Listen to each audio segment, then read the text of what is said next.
Well, this certainly isn't the one in the picture. Collapsed and overgrown, the ruins are a far cry from the magnificent Mayan structures Ken had imagined. Let's go a little further and see what we can find. You know what? You guys go ahead. I'll wait for you here. You sure you'll be okay? Ken, I'll be fine. We began to work our way out through the ruins, and of course now it's about 11 o'clock and the heat's really building up. Look, Ken, I'm sorry, I'm going back. It's not long before the other two have also had enough of the oppressive heat. Don't worry about it. Don't worry about it. Me neither. I said, well, I'm going to walk on about another 15 minutes. And I probably should have stayed with them, you know.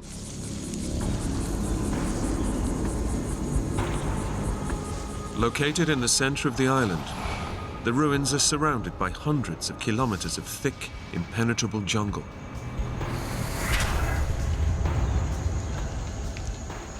At that time, there wasn't any signs, there wasn't any markers, and it was pretty grown up. Ken is determined to find the ruin pictured on his ticket receipt. But he's having no luck, so he decides to head back. I need to get back. Catherine's hot, she needs to leave. We need to go back and get something to drink. But it's not as easy as he thinks. All the paths look the same. So I crossed yet another intersection, then another intersection. It became a little confusing about which fork of this I was taking, so I began to explore off this branch, and I would come to the next intersection, and this is not familiar. The network of Mayan pathways that centuries ago linked one building to the next is now an overgrown maze. And Ken is lost in the middle of it. I'm sorry, guys. This is really unlike Ken. Half hour goes by, 45 minutes go by. Now my intuition's kicking in. It's going, there's something wrong. Ken's not like this. This is out of his character. The sun's directly overhead. I have no sense of direction, what's east, west, north, south. And now I'm really starting to get charged up. I need to rely on a little bit of adrenaline to get me where I need to go. And at that point, that was a state of panic.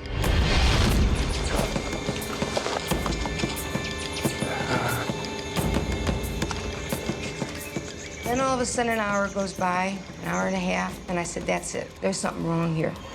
Kathy!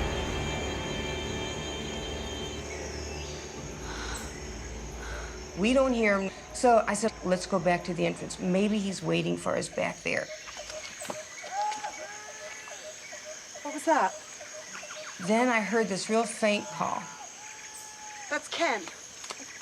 That's gotta be him. Ken! Ken, we're over here!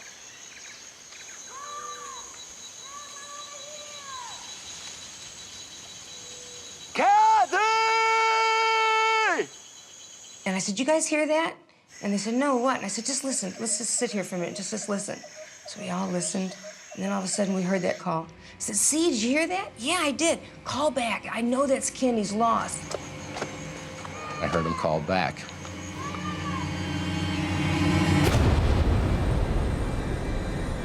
Thinking he can make out the direction of Kathy's voice, Ken makes a fatal error. And made the decision to leave the paths and go straight through the jungle to where I heard the noise.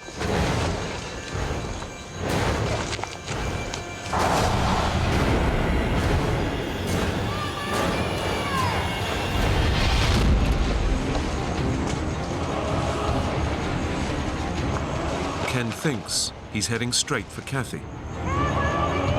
But he's been deceived. The thick jungle has distorted her screams. And every step he takes is leading him away from her and deeper into Cozumel's dark heart. Kathy! Kathy can no longer hear Ken's cries. And now I'm really concerned. He's lost. He's going further away. So whenever I didn't hear a response from the last call, it really gave a sort of sinking feeling. He's hopelessly lost in one of the deadliest environments on Earth. In just 3 hours, it will be dark, and Ken will have to confront the terrors of the jungle at night.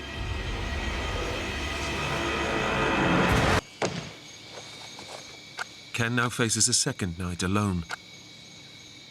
Using his last match, he decides to build a giant fire, hoping the flames will be spotted from the air. And this fire is just roaring, and these sparks are going like 50, 80 feet up in the air in this huge fire, and I'm thinking, somebody's looking for me, they're gonna see this, they're gonna see the smoke, they're gonna know where I'm at. Come on, yeah, come on! Come on, this is big enough for you! Come on, guys, see this, come on! Come on! And the night began to wear on, and it was like, well, nobody's here yet. Somebody should have been able to see it. Come on, please, come on! But Ken's fire is just a pinprick of light in nearly 1,000 square kilometers of jungle. Nobody sees it. I wanted someone to come in and save me and pull me out of the jungle. For the first time, Ken begins to fear that his decision to wander off on his own may cost him his life.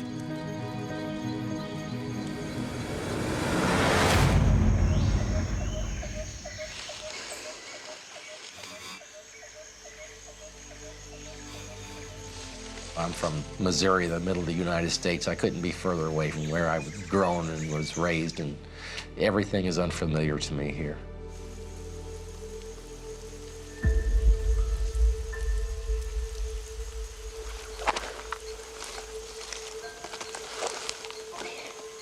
This hunger that begins to take over, that you can feel your stomach's empty. There's nothing in here.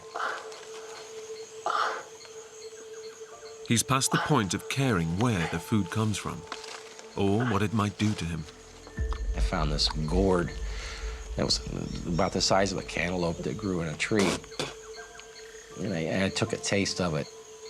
It tasted like, I can only describe it as the way lighter fluid smells. And I thought, you know, this is really toxic. God. Oh. The biggest aggravation of that was these blood-drawing flies that would just take a big hunk of skin out of your leg. It was like a deer fly, we would call them back home. Something small the size of a house fly that would bite into your flesh and draw blood, and obviously had some kind of bacteria, and it would cause some swelling. Unknown to Ken, his friend Kathy is spending thousands of dollars of her own money to launch a rescue mission.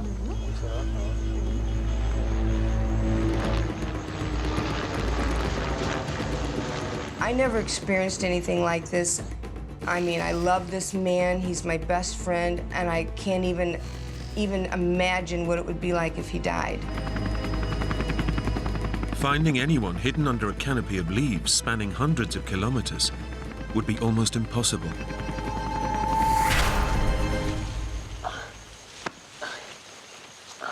But Ken is already working on his own solution.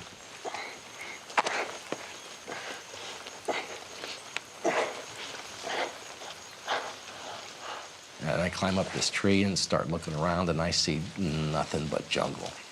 No matter which direction I look, it's just jungle. Ken uses the only tool he has with him, a penknife, to cut down the thick foliage for a better view.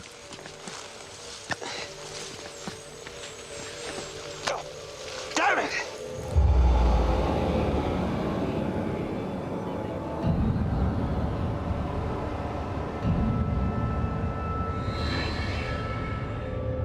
Ken can't afford to lose such a vital tool. It could make the difference between life and death.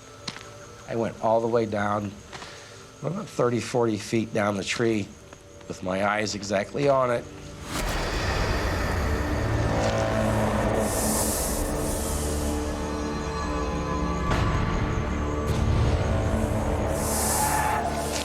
His route is blocked by a deadly python, and his only weapon is out of reach. And I'm thinking, well, this is not something that I want to have wrap itself around me.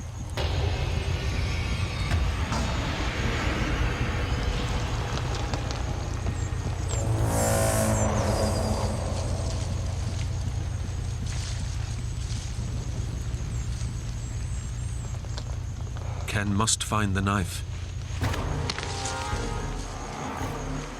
But he knows the python could be within striking distance.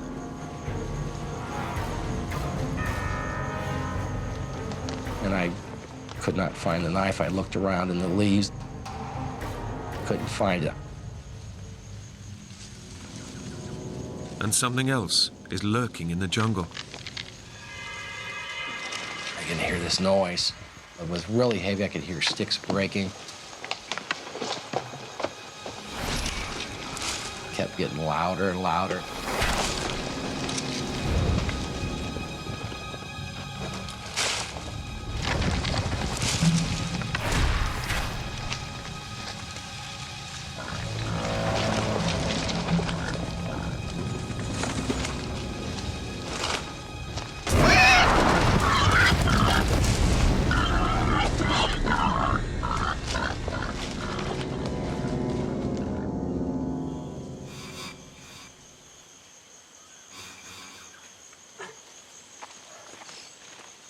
Exhausted, after 80 hours of blindly running through the jungle, Ken remembers the #1 rule, should you get lost.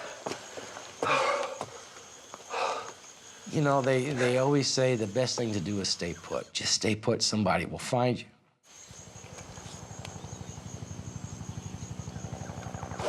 Almost immediately, his prayers seem to be answered. There has to be some kind of search going on. I decided I'm gonna climb up this tree and I'll be able to flag down this helicopter that I can hear in the distance.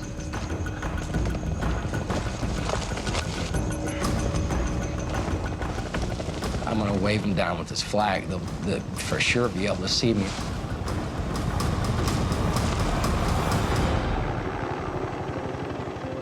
The helicopter is definitely searching the jungle. Kathy's come through for him. Hey, I'm over here! Hey, over here! And I see that they're gonna start searching this area, and here I am. I'm gonna be out of here. It's over now. Look down now! Here! Guys, look! And I'm thinking, oh, this is great. They brought in some kind of American search team. I'll be out of here lickety-split. Look down! Come on! Look down! I'm here! Come on! Come on, please! I can see this lady inside the helicopter with white tennis shoes with laces. She's wearing gold-rimmed glasses, has blonde hair. Hey, come on! I can see every detail. If I would have had a rock in my hand, I could have hit the lady inside the helicopter. I was that close. I'm below you! It was like a for sure moment I was going to be found. That's it! Yeah, that's right! Come on! Look down! I'm here! Come on! Come on, please! But it's not Kathy. The lady is talking to somebody on the other side, and it just keeps going. Come back! Come back! I'm here! God damn it! Guys! Come back! Oh! Oh, come on! The rescue team haven't seen him.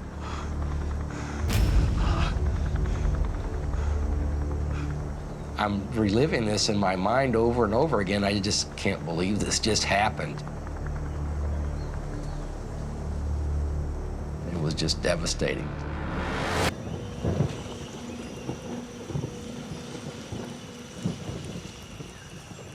There's only one way to fend off the animals and get the rest his body needs. A fire. Although he has no matches left, he's thought of a smart alternative.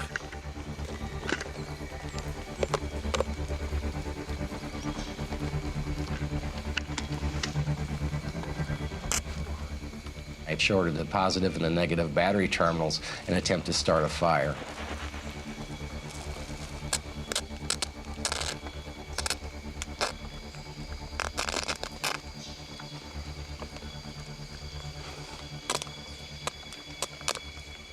However, there just wasn't quite enough juice in it to work.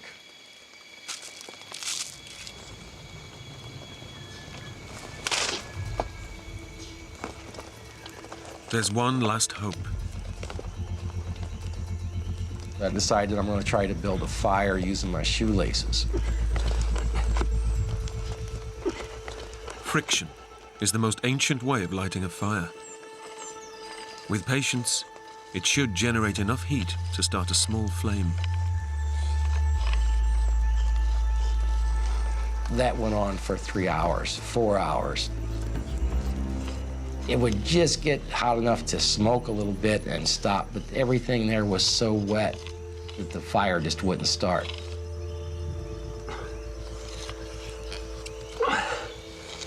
Come on. I was sitting on the floor there just rubbing away in this tree trunk, and I'm thinking, you know, this is not going to work, and my back is in excruciating pain now.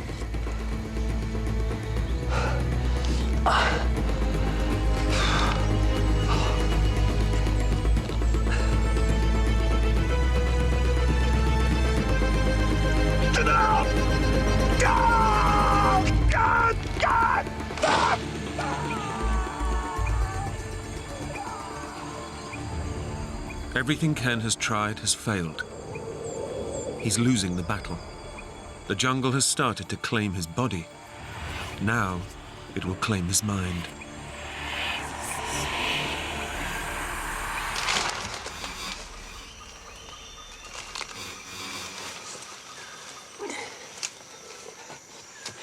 In the last 13 days, all he's had to keep him alive are a few rancid fruits and dribbles of water sucked from plants. I was thinking all the time that this could go on forever, that I'm never gonna get out of here. I know I can't last forever. Eventually I would die, but I can't let myself dwell on that. Dehydration is tearing Ken apart. I know I need to eat, but the first call is for water. My body's saying it needs water.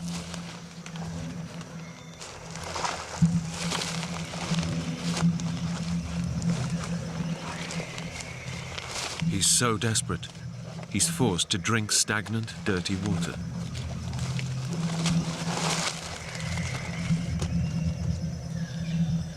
And as I'm dipping my camera bag to use as a filter to try to filter out some whatever contaminants could be in this water, I see a small lizard.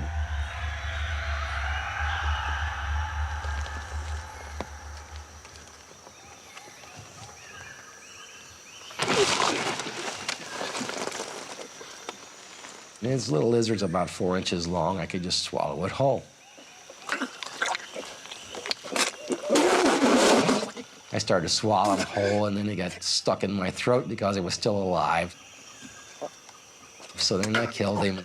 He ended up being, I guess you could call that a meal.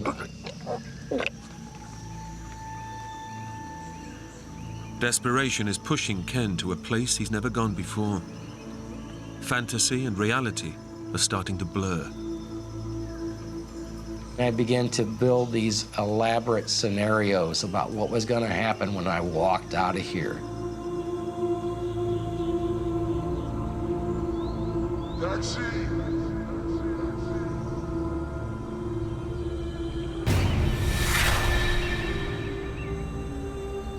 I had this credit card, and I was going to get a taxi. I was going to buy some clothes and get to a hotel. Hey, take me into town, please. I'll get that, Ken.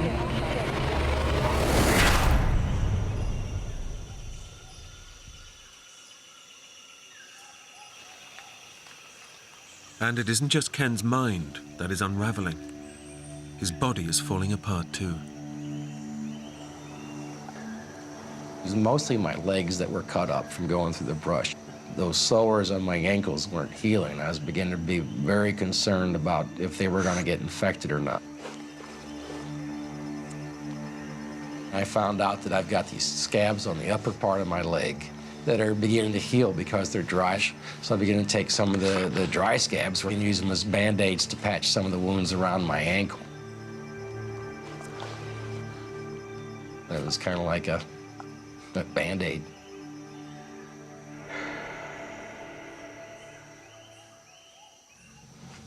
Ken's situation is desperate.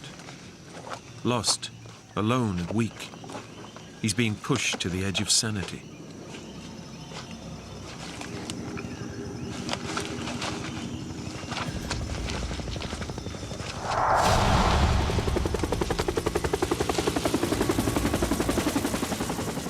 This helicopter all of a sudden pulls up.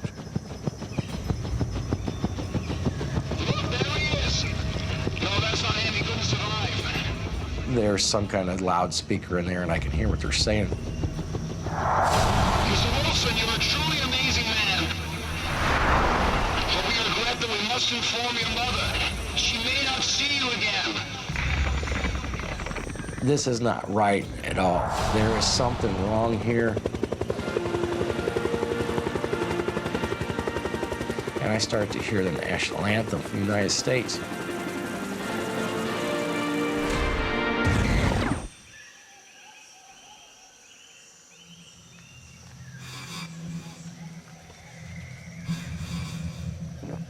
Ken is desperately trying to keep his body together. But after 2 weeks alone in the jungle, he's slowly losing his mind.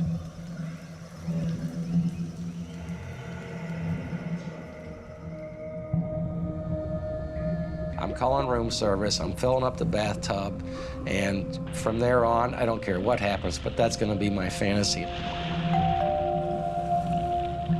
Just leave it on the table.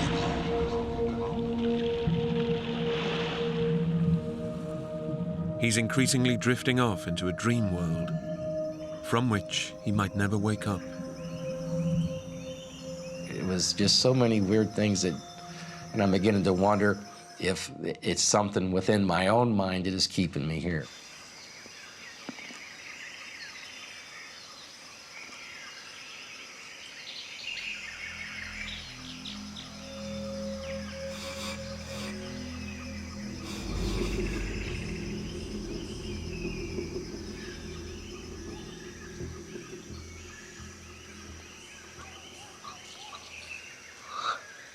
After 15 days of mental torture, it's all Ken can do just to stay alive. My body needed water so bad, it could never think anything but quenching my thirst.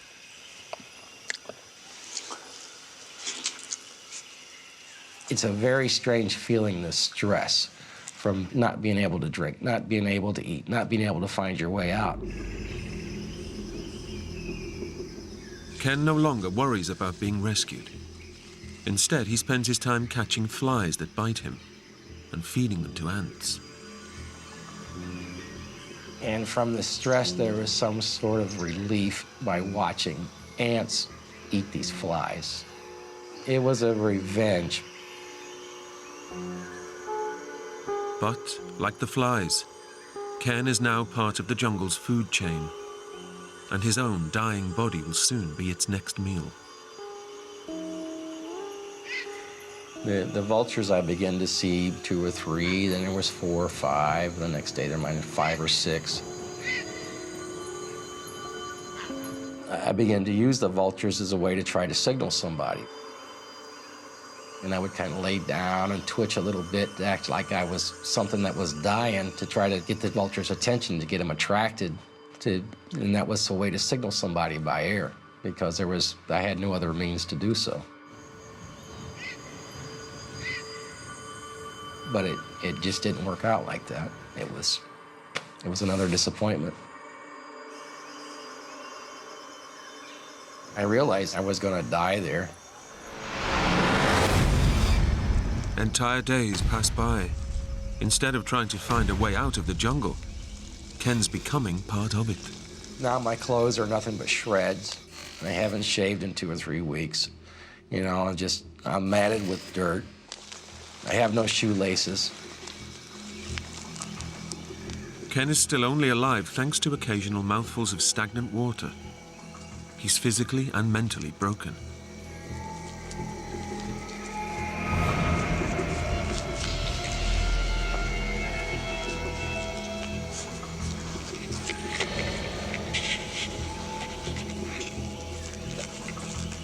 I could already be dead, and I don't know it. What if I died 3 days ago and my spirit is here wandering around, and this is my destiny of eternity, is to wander around in this jungle? You begin to think, I'll never get out of here. After 18 days missing, even Ken's friend Kathy is starting to doubt he can still be alive. I'm really to the point, like, you know, this is getting hopeless. I mean, it hurts so bad to think that this guy could possibly die.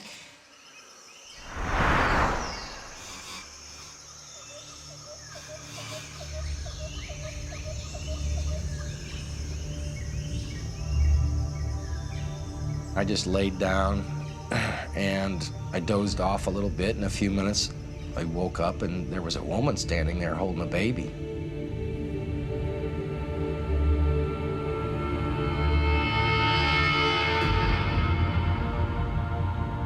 Some people say that whenever people are lost, sometimes they'll see the Virgin Mary. It gave me such an adrenaline rush when that happened. It gave me more confidence.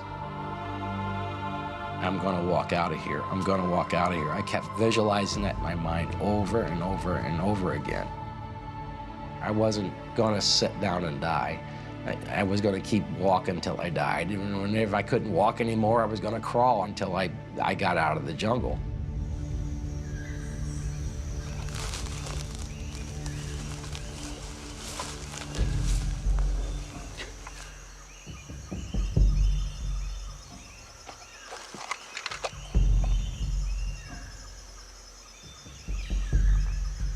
This is like one of the first things I've seen of civilization since I've been lost.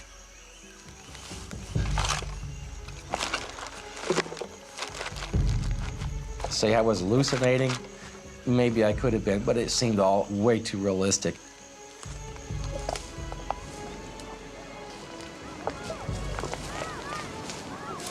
Once I had came out there, I knew exactly where I was because I'd been there before.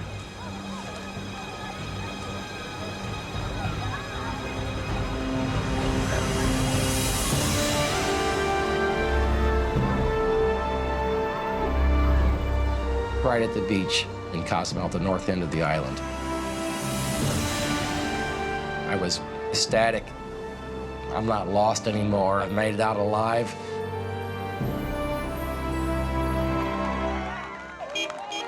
After 20 days fighting crippling hunger, dehydration, sleep deprivation, and jungle predators, Ken is finally safe. He had his hair packed, like spiked with mud, big cuts and scratches, and just looked like he's just been chewed up.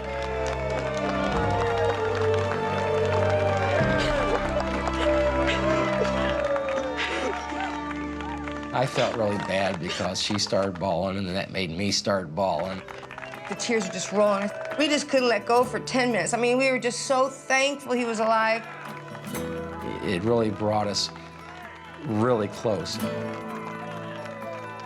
Ken's recovery took 6 long months.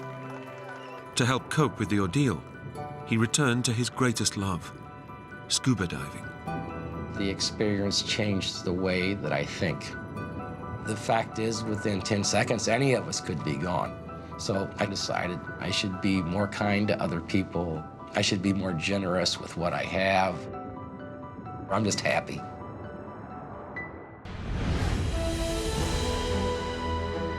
The Amazon rainforest in Brazil. It's one of the last great wilderness areas, home to the largest variety of insects, birds, and mammals in the world.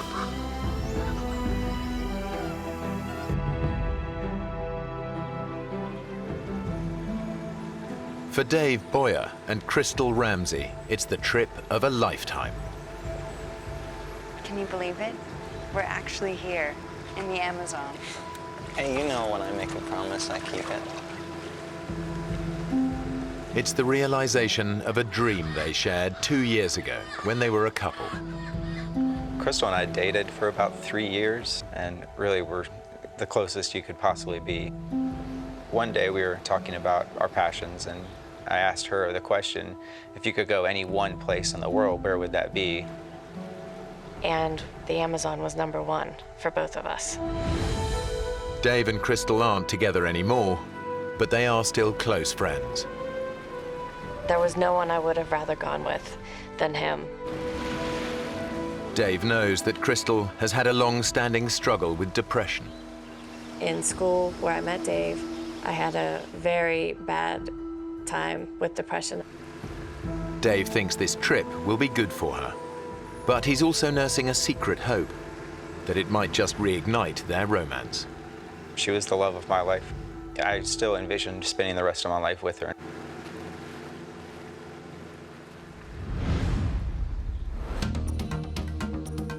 They've traveled almost 200 miles south from the Brazilian city of Manaus to one of the Amazon's remotest backwaters.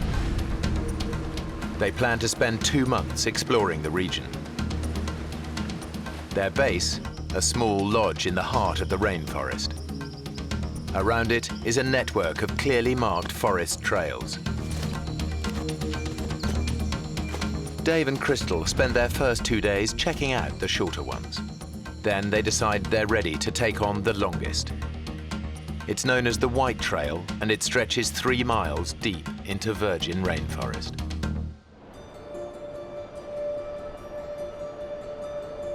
Dave and Crystal set off in the morning with enough water for a 3-hour hike.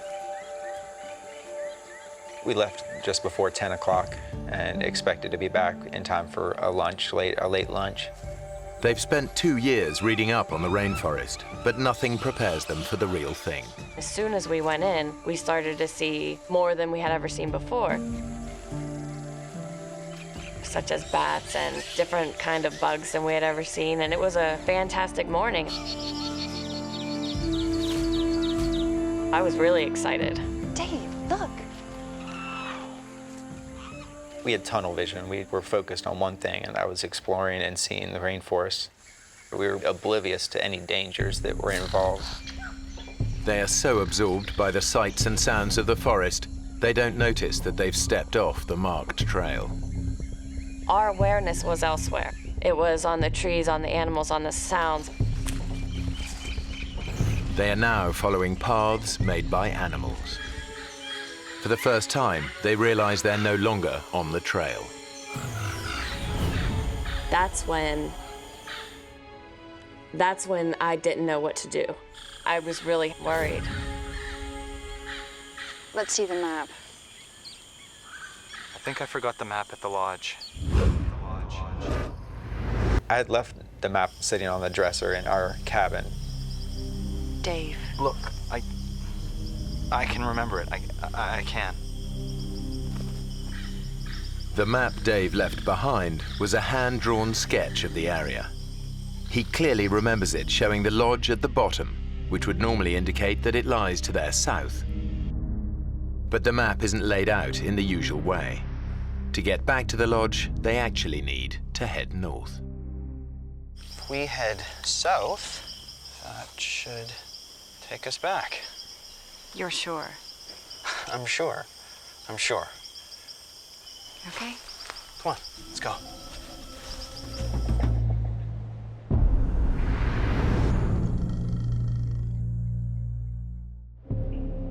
The Amazon at night is a terrifying place to be. Dave and Crystal are totally defenseless, with no way to protect themselves from predators.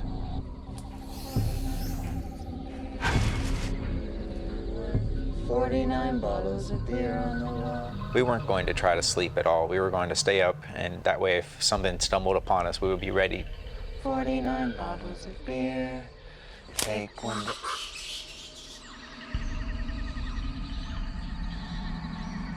Jeez, did you hear that?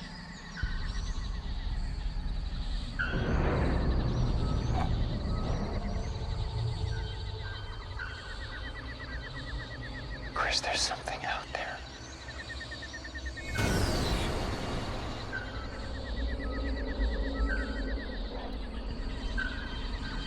Do you think it could be a jaguar? The Amazonian jaguar stalks its prey under the cover of darkness.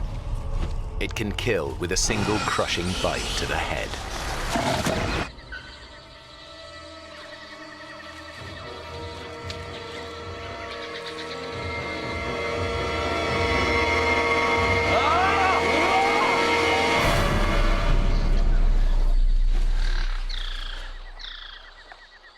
Whatever it was, Dave has scared it off for now.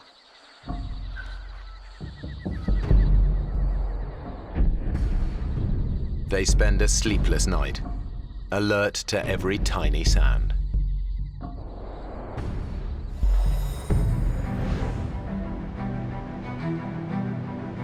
Dave and Crystal have survived the night unscathed, almost. I'm covered in mosquito bites. Be grateful that's all that bit you. Very funny. So, what's the plan? Well, Dave needs to get them back to the lodge fast. Crystal's on medication for her depression, and he knows she doesn't have her drugs with her. She had never missed a day on that medication. this trail heads south, so it should take us right back to the lodge. Okay. So we'll be back for breakfast. Yeah. Let's get moving. I truly believed that we were close and we were heading in the right direction. We just had run out of time the night before. It was going to be a breeze. But with every step, they continue to move further away from the safety of the lodge.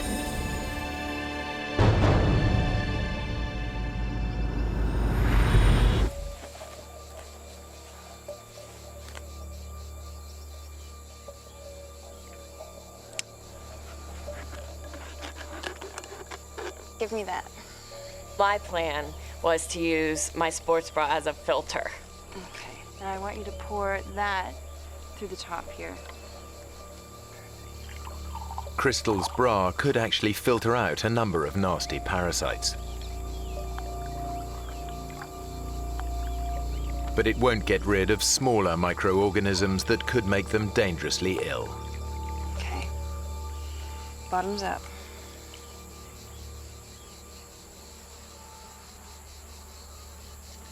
I don't know about this. We don't have a choice. Well, cheers.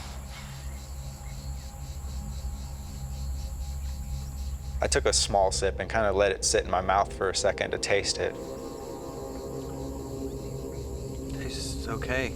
Kind of chalky. We were both worried about drinking water, but in the end, when it's 95 degrees and you're sweating like that, it's going to be more painful not to drink it.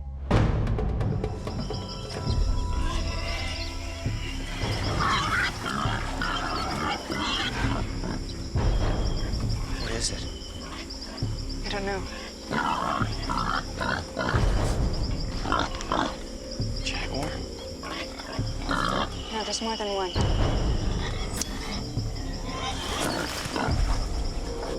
They've stumbled on a pack of wild Amazonian pigs. Dave knows how ferocious they can be.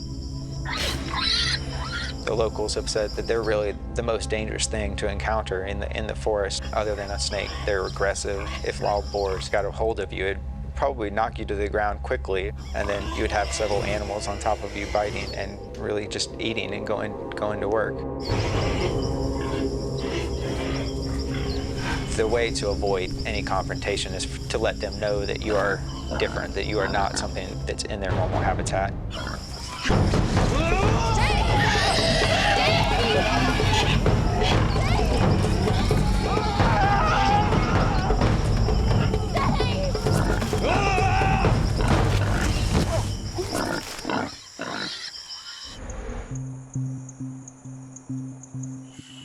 Their encounter with the pigs leaves them jumpy and exhausted. Crystal's feet are badly blistered, and she's been without her antidepressants for 3 days now. Her depression could return at any time. I can't go on much further, Dave. I'm tired. And my foot. We'll get out of this ravine and we can make camp. I thought that it would be nice, it might even be comforting if we had some type of shelter. So we came up with the idea of making a teepee.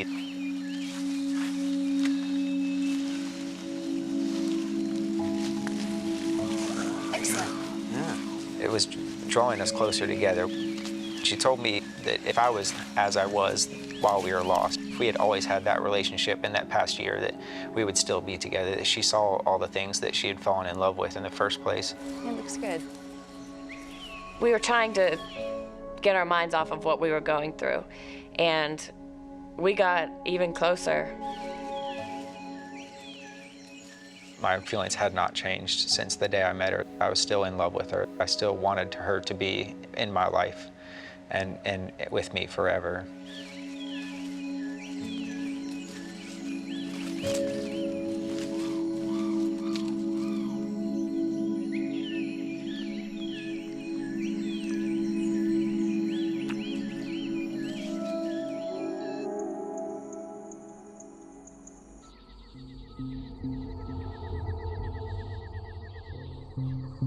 Night falls, and with it comes the nocturnal predator their shelter can't protect them from.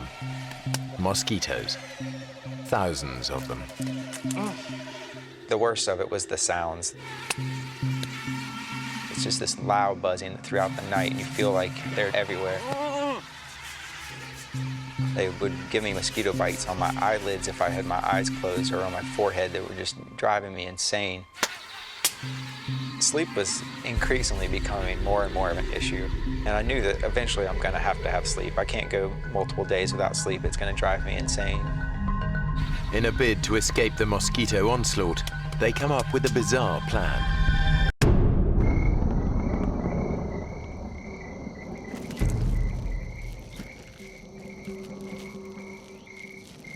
Crystal said, well, we should cover our bodies in mud. That would work well at keeping the mosquitoes off of us. We got inside the hole and pushed the mud in on top of each other, covered our faces, and we laid there in the mud and tried to be as still as possible. It actually felt pretty comforting laying there, and I felt like I was completely covered. I felt like I was going to be safe from the mosquitoes. I thought it was going to be a great night. But Dave couldn't be more wrong. A massive tropical thunderstorm is building in the skies above them, and it's about to put them in the greatest danger yet.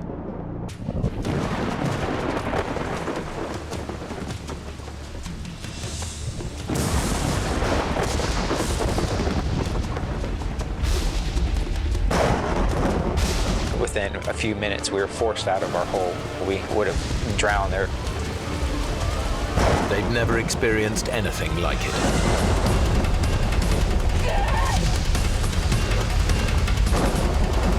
It's very hard to explain how loud it can get.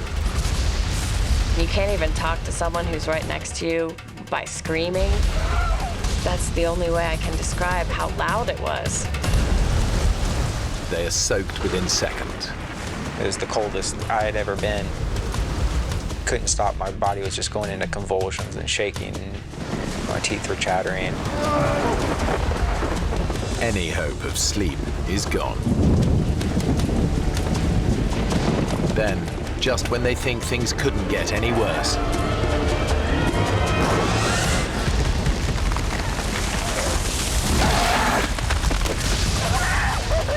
lightning brings down a huge tree dangerously close to them.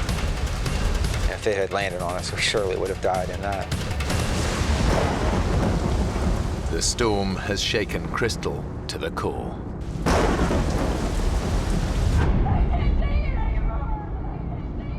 There's never been a worse night in my life than that night.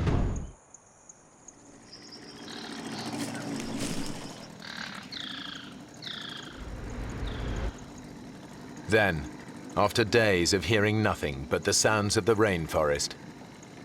Do you hear that? What? Come on. Come on! Sounds like a boat! Come on! I was saying, come on, Crystal, this is it. We're rescued. Hey, we're over here! There's a boat really close. I can hear it.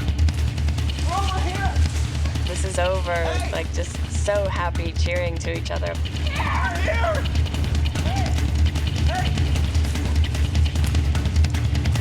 We're here! Oh. Do you hear anything? Then it was nothing. After 3 nights without sleep, Dave's senses are starting to play tricks on him.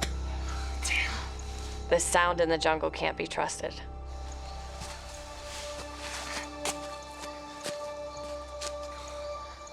We thought that we were rescued.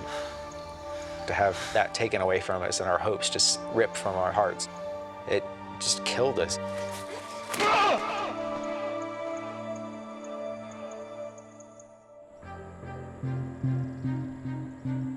24 hours later, Dave and Crystal's situation is bleaker than ever. They are still hopelessly lost.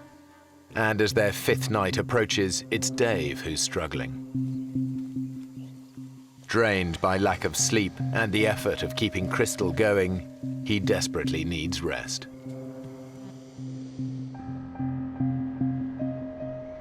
Dave was exhausted.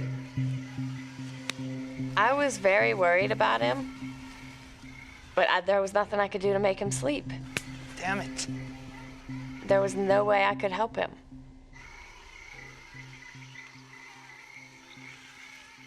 As Crystal sleeps, Dave is once again tormented by mosquitoes.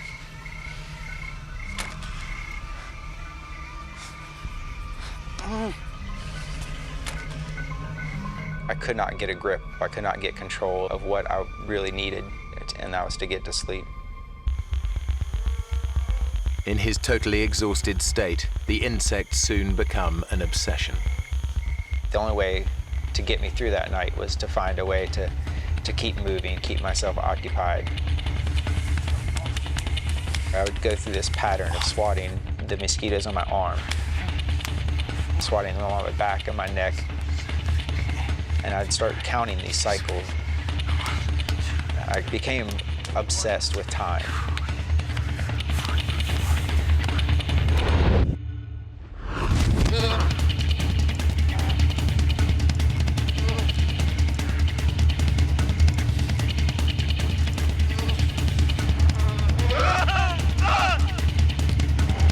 Sleep deprivation is taking its toll. Dave is beginning to lose his grip on reality.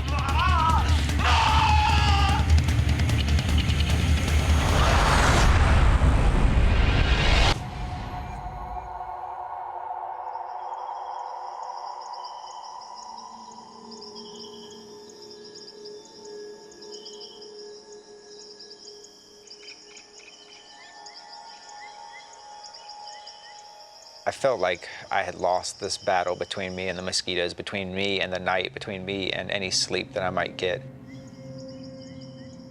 For the first time, Dave thinks they might not make it out of the Amazon alive.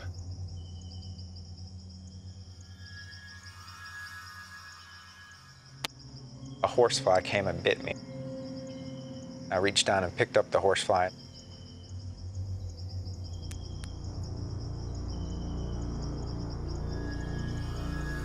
I started to pull off each of its legs.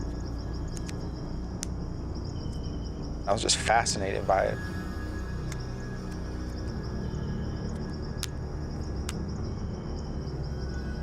And it kind of led me to look over at Crystal and imagine our bodies laying there dead, and all the things that would come, take our bodies apart, eat from our flesh and drink from our blood. If we were gonna die out there, I wanted to have some record of what we went through. So as Crystal was laying there in the sand, I wrote in the sand next to her, 6 Day Lost.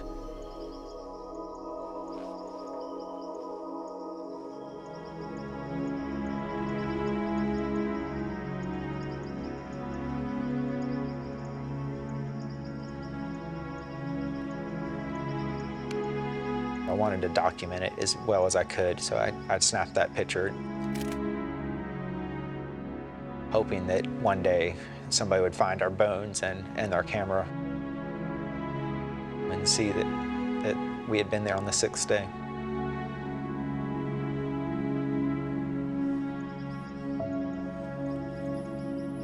That's when I started to think personally about my life.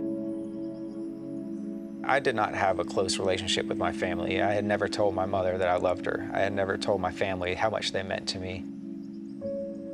It was killing me, and I wasn't going to have that opportunity if I died out there.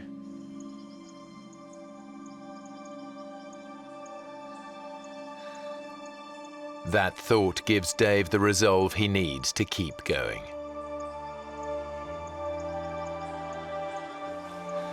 Come on. Wake up, it's time. I don't want to leave. I don't want to move. I don't either, but we have to. My feet were deteriorating unbelievably. And the pain was unbearable. It felt like 10 wasps were biting me at the same time. If we stay here, we die. It's as simple as that. Crystal finds the strength to give it one more try. Okay. Stand on it.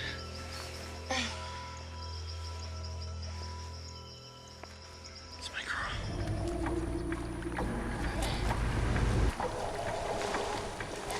As we were going through the flooded forest, we kept telling each other, don't talk about any hopes, just go, and go as fast as you can.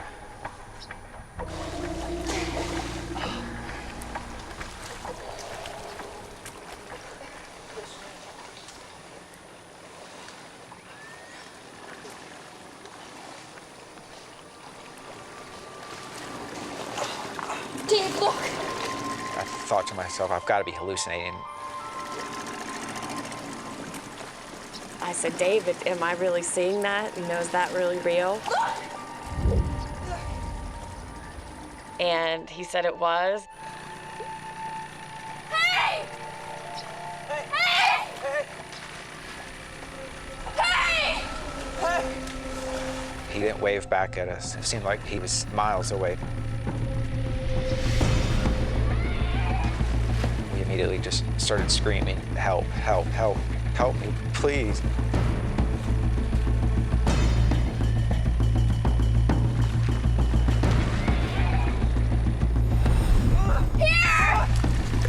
We're here! Help!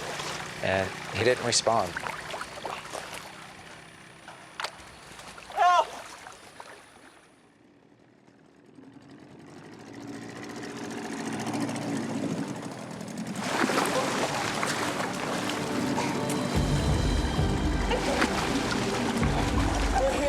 We learned in one split second that we were gonna live.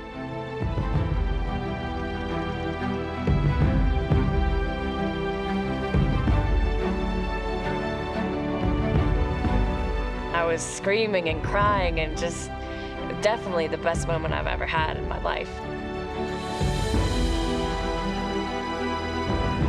The sun's setting, the whole sky is bright pink. And Dave and I are just looking at each other, and the tears are just running down both of our faces.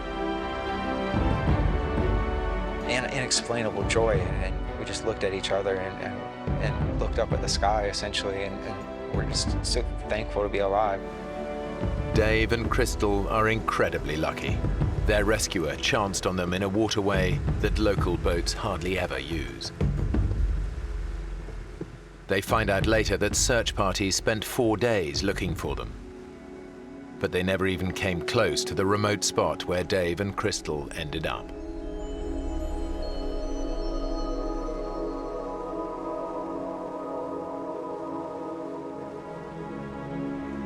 When we got out, we talked about, you know, all the times that we had in the jungle and how we talked about getting married, but when we were finally saved and getting better, we realized that that isn't the thing that we're gonna do at at this time.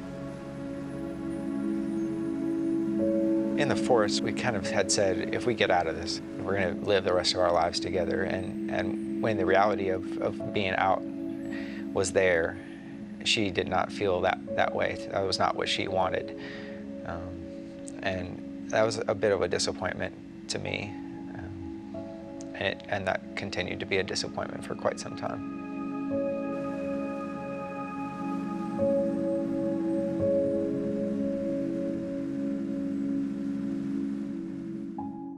22-year-old Benedict Allen has always been a dreamer, and he's living his biggest dream yet.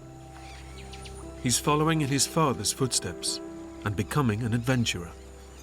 My dad was a test pilot, and it was very exciting having this glamorous father who used to fly these planes over the house. And I just assumed that one day I'd be an adventurer of some sort, just like my dad. I just want to be like one of those great explorers like Cook or H.M. Stanley or Livingstone.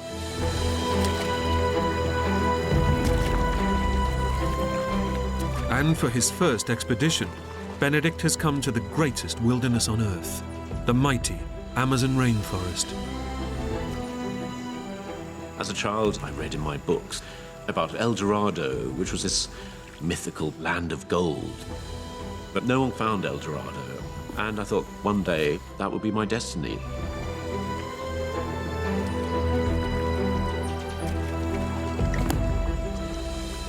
His companion for this epic journey is a stray dog he's befriended along the way. I was lonely, and that dog reminded me of my dogs at home. And I called him Kashu, which was Indian for dog. So he was simply dog to me. But he began to be more than a dog, he began to be my friend. Despite his youthful enthusiasm, this is Benedict's first major adventure. He's attempting to traverse over 1,000 miles of dense, uncharted rainforest. So he's relying heavily on 2 local guides to help him survive. They taught me how to feel comfortable in the forest, which to me was a confusing place.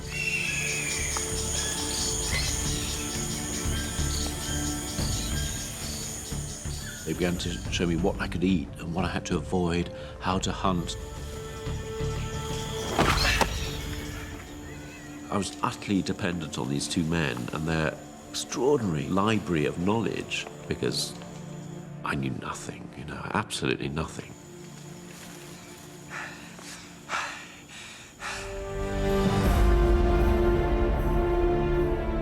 For 3 months, they head deeper into the vast rainforest and are nearing the supposed location of El Dorado, the city of gold. But Benedict has been warned of the dangerous illegal miners that have been drawn here. And there are troubling indications that they are not alone. Signs were ominous from the beginning. The water, just empty cachaça bottles. Cachaça's a sort of cheap rum. There was a sense that there were outsiders in the forest. I'd been warned that these were bank robbers, thieves, people accused of murder. They'd all headed off into the forest because here was a chance of making a quick buck. Despite Benedict's trepidation, they must find a place to camp as night is falling.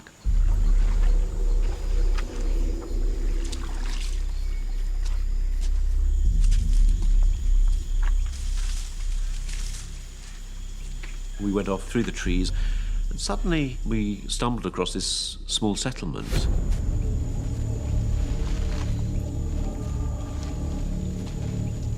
But whereas I was worried, my 2 Indian guides were absolutely entranced. I remember one of the Indian guides picking up a can opener and wondering what that was.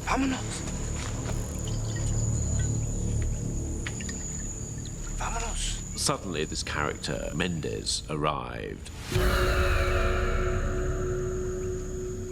He was the classic gold miner. And I just felt I've got to get out of here. ¿Qué estás haciendo aquí, entonces?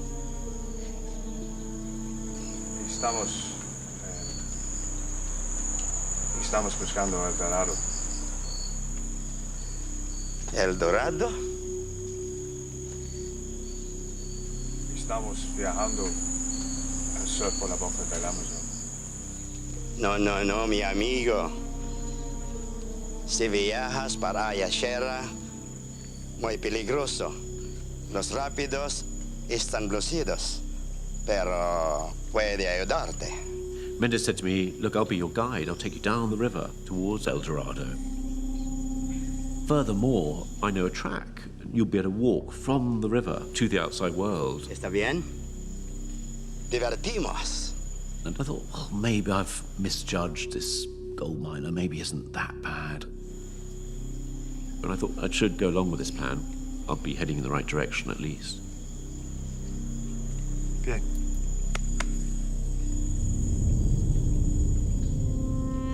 Benedict reluctantly agrees to the offer and settles down for the night.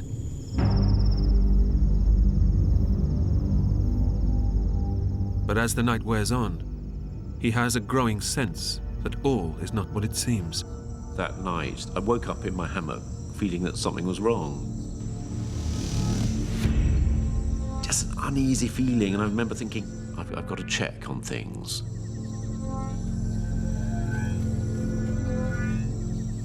So I put on my boots, potted down to the river to see if my canoe was still there, see my supplies were there. I think effectively I was making sure that my exit was okay.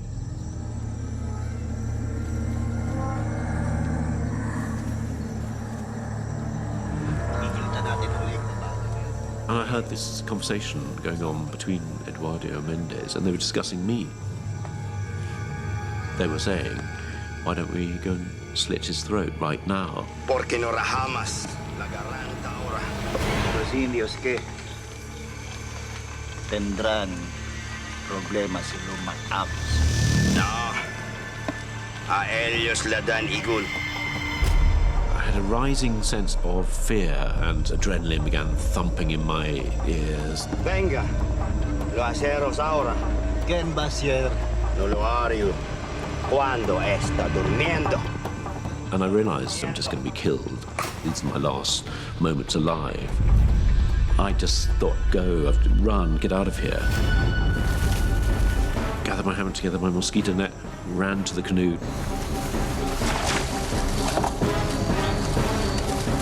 And suddenly, I was in the darkness in my canoe with my dog. And with his loyal friend Cashew, Benedict makes it away from danger. My first thought was relief. Then I had this terrible, dawning realization that I wasn't safe at all. I was surrounded by forest. It was the middle of the night, and I was very, very alone. Without his guides, Benedict is now stranded in over 2 million square miles of rainforest, with no one to show him the route out.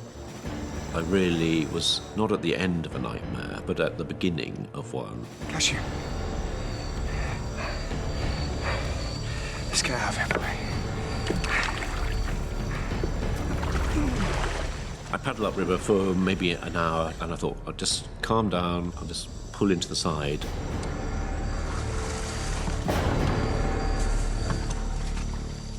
Made a little camp and thought, I've got to come to terms with this new situation. And the situation was, my childhood dreams were over. And I felt, I've got to get out of here, got to get out of here. And there was blood pounding through my head. I did not know what was out there in the forest. And I didn't know myself, really. I didn't know whether I had it in me to survive.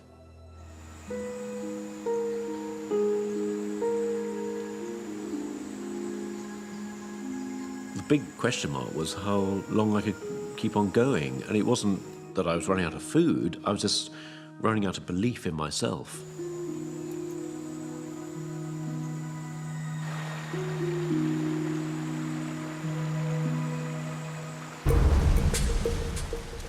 By mid-afternoon, it seems Benedict and Cashew have cleared the worst of the rapids. They can now continue to search for a way out of the forest. I remember starting to paddle my way into the clear water, but I hadn't quite got far enough. Suddenly I found the situation out of control. I started going backwards. It became absolutely terrifying. I realized that I was fighting for my survival. I had to keep this canoe upright. But then, wham! The canoe shattered with the impact. Everything now ended up in the water. The dog, the supplies, and me. It was a moment of absolute terror as I realized not only was I losing my possessions, but actually I was having to fight for my life. I was gagging on the water, trying to get my breath.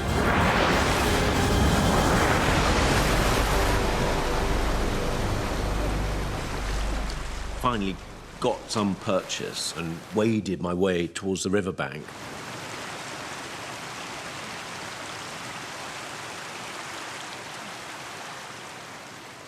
I remember just trying to take in the situation, and the situation was that I'd lost virtually everything I needed in order to survive, and lost my companionship, Cashew, the dog.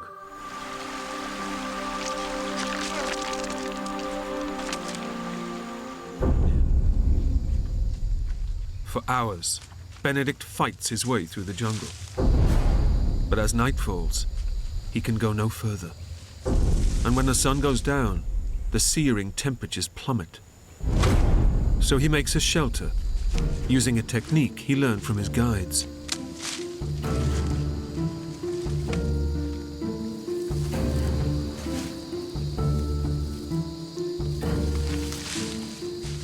I thought, oh, it doesn't look too bad, really. I felt a little bit of pride.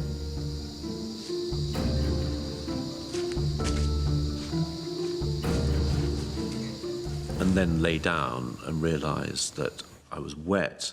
There's more dampness coming up from the ground. I lay there, sweating away, and then felt incredibly cold. The brutal reality is that Benedict isn't prepared for this at all. In the 100% humidity, he has no way of keeping dry or warm.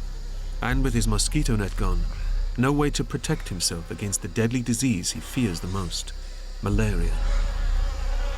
Then the insects started moving in, and a long night began.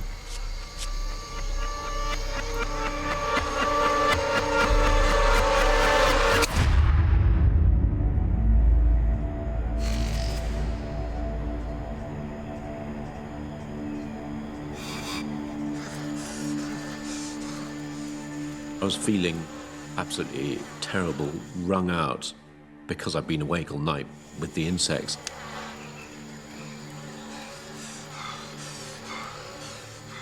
And I had to light a fire and dry out my clothes just to fend off this clawing wetness which wore you down.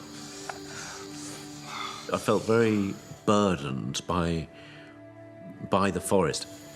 I just thought, I've got to get out. I've got to get out of this place. Benedict resumes his hike towards the outside world, but so far has only managed 4 of the 100 miles he has to traverse. It's been 4 days since he last ate, and he's beginning to weaken. I was starting to feel hunger pains. And I knew that unless I sorted out some sort of way of getting food, I was just going to die of starvation. I started to think how I could get nourishment from this place that seemed intent on killing me.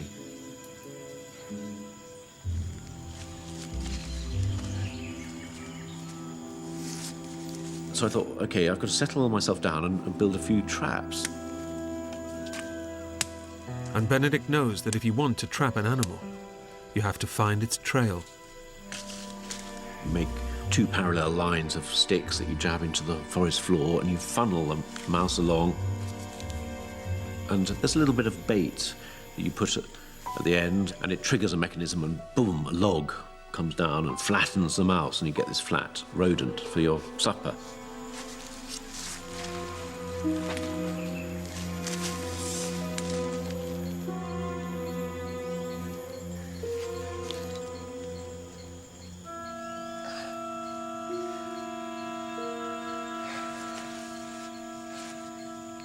It's so time-consuming to even fashion these things, but waiting for an animal to come along, I found absolutely exasperating.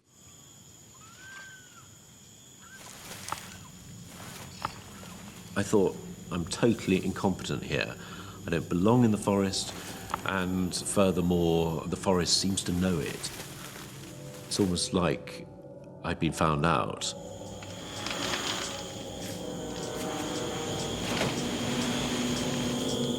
Every species here has learned to survive, and those that aren't good enough die. And I'm going to be next, because I don't know how to cope here.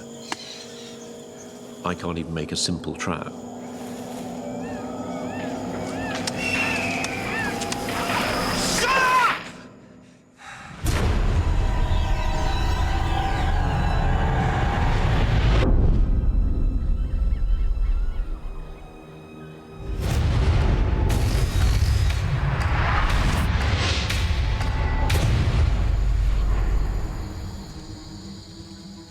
Benedict has managed to fight his way through 25 miles of jungle, a mere quarter of the distance he believes he needs to travel to reach the outside world.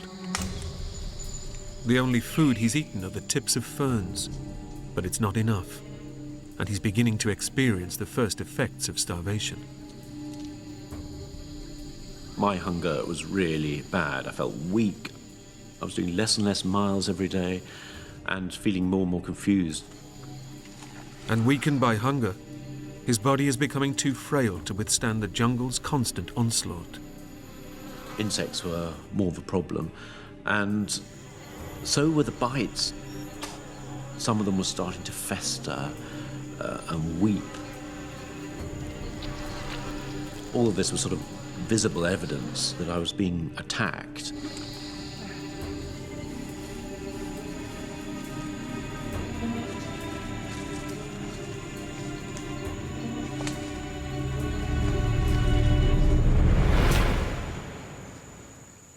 And suddenly, there was a palm tree.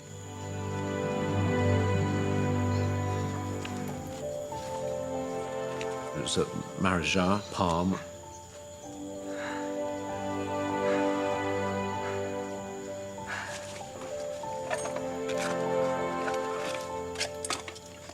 And I remembered how my guides had taken the berries and they'd made a wonderful purple mush. Suddenly had all the energy in the world because I saw hope now.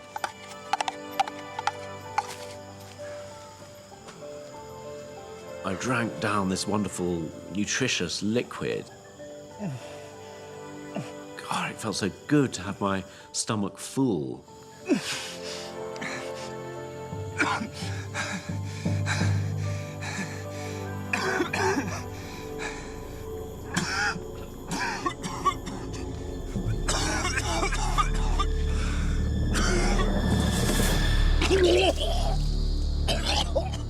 Benedict is so weak that his stomach is unable to digest this rich berry pulp. And as starvation takes a stranglehold, his body is beginning to break down. It was a terrible situation because on the one hand, I could eat, but if I did eat, I'd feel more sick. It didn't seem to be solving any problem, and it was a sort of hellish situation.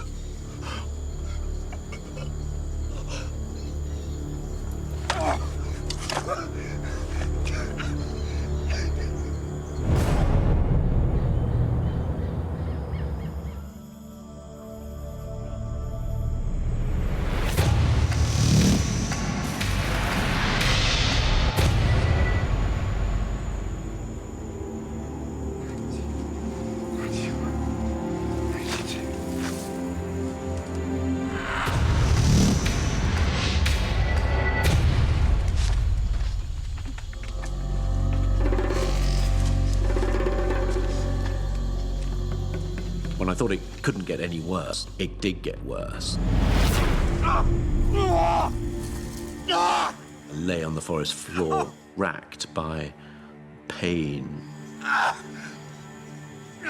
My liver, my kidneys were being attacked. I was fighting just to keep myself sane. Benedict's malaria has now reached the final and fatal stage. The parasites are aggressively multiplying and destroying his vital organs, causing his body to collapse. Within 24 hours, he will experience first coma, then death. This was the moment when it could all end very, very quickly. I had this rising sense of panic that I had to get out of the forest. I had to do whatever it took.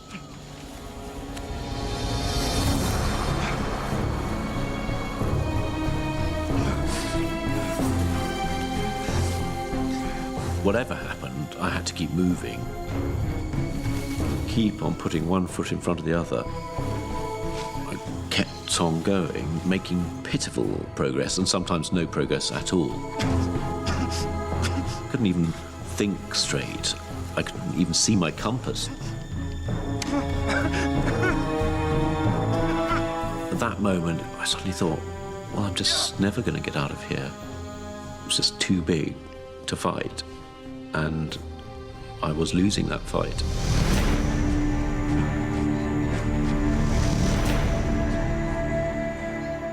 Benedict simply cannot go on. He's just too weak, too ravaged by disease. It was a terribly lonely moment, thinking this is the end.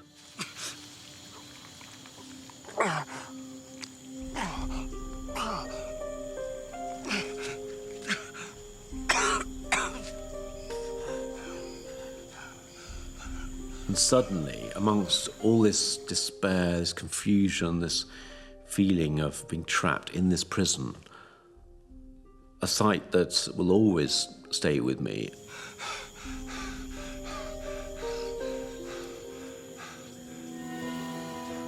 I saw this cut branch.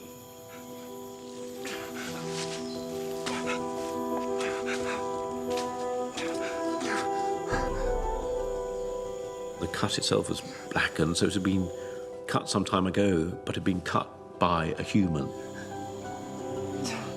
I realised there was actually quite a few of these branches. This was actually the edge of the outside world. I started investigating, and there was a trail.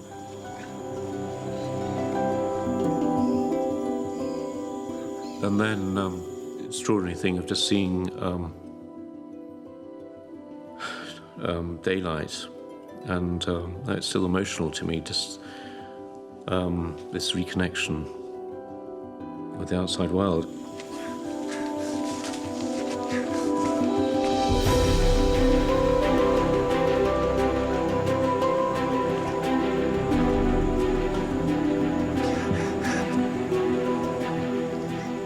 The one thing I've been looking forward to, praying for, imagining, was suddenly there, and it was absolutely overwhelming.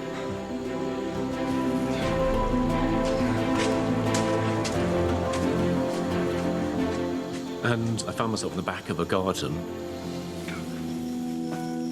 There, ahead of me, was a little hut, and there was a little man in front. And he was just standing there with a look, not of welcome, but of horror.